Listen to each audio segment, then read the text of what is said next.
মুভিটির নাম বিজয়ী সুপারুম পৌর্ণমিয়ম। এটা মুভির দ্বিতীয় পর্ব। যারা প্রথম পর্ব দেখেছেন তারা 2 মিনিটের মতো টেনে দিন, আর যারা প্রথম পর্ব দেখেননি তারা দৌড় দিন না। প্রথম পর্বের কাহিনী এখানেই টুক করে বলে দিচ্ছি। বিজয় নামের একটা ছেলে নিজের বিয়ের জন্য পাত্রী দেখতে বের হয়, কিন্তু পথের মাঝে গাড়ি নষ্ট হওয়ার কারণে তার কাপড়ে কিছু ময়লা লেগে যায়।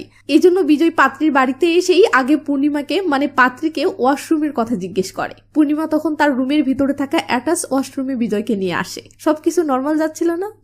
কিন্তু কিন্তু কিন্তু এই পিচ্চি ধ্যাম করে রুমের দরজাটা লাগিয়ে দেয়, আর দরজার লকে প্রবলেম থাকার কারণে দরজার লকটা একদম চিরতরে আটকে যায়, ফলে দরজাটা আর কিছুতেই খুলছে না। মানে বিজয় ও পূর্ণিমা সেই রুমের ভিতরে আটকে পড়ে যায়। লে জ্বালা, পাত্রী দেখতে এসে পাত্র বিয়ের আগেই পাত্রীর সঙ্গে একটা আবদ্ধ রুমের মধ্যে ঢুকে আছে। দুজনে কি করতেছে না করতেছে কে জানে। এটা ভেবে ওদিকে পাত্রী পাত্র দুজনের পরিবারই তো লজ্জায় যেন মরে যাচ্ছে। পাত্রীর বাবা দরজা ভাঙার জন্য মিস্ত্রিকে কল করে, বাট মিস্ত্রি বলে তার আসতে 2-3 ঘন্টা লাগবে। কন্ত কেমনটা লাগে?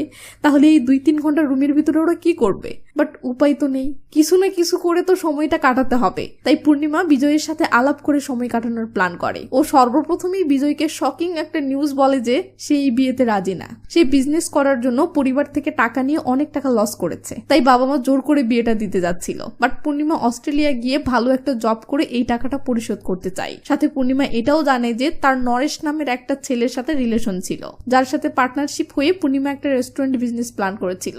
বাট নরেশ রিলেশনে ধোকা দিয়ে পালিয়ে গেছে। তখন বিজয়ও তার কাহিনী বলে যে তারও শখ ছিল একজন ভালো শেফ হওয়ার, কিন্তু তার বাবা মা সেটাতে রাজি না হয়ে তাকে একটা কল সেন্টারের জবে ঢুকিয়ে দেয়। সেখানে বিজয়েরও রেশমা নামের একটা মেয়ের সাথে রিলেশন হয়, বাট সেই রেশমাও বিজয়কে ধোকা দিয়ে পালিয়ে যায়। সাথে বিজয় সেই জবটাও হারায়। এদিকে বিজয়ের বাবার ব্যাংকে 7 লাখ টাকার ঋণ আছে, যেটা কোনোভাবেই পরিশোধ করতে পারছিল না। তাই বিজয়ের যৌতুকের টাকা দিয়ে ঋণটা পরিশোধ করবে এই লোভে বিজয়কে ধনী পরিবারে বিয়ে দেওয়ার প্ল্যানেই পূর্ণিমাকে দেখতে এনেছে। কারণ পূর্ণিমার বাবা নাকি 1 কোটি টাকা যৌতুক অফার করেছে। এটা শুনে পূর্ণিমা বলে আমি তো জীবনেও যৌতুক দিয়ে বিয়ে করব না। তো এভাবে নানা আলাপ শেষে বিজয় বলে আমাদের দুজনের মাঝে তো কোনো কিছুই মিল না। ঠিক এমন সময় মিস্ত্রি এসে দরজাটা খুলে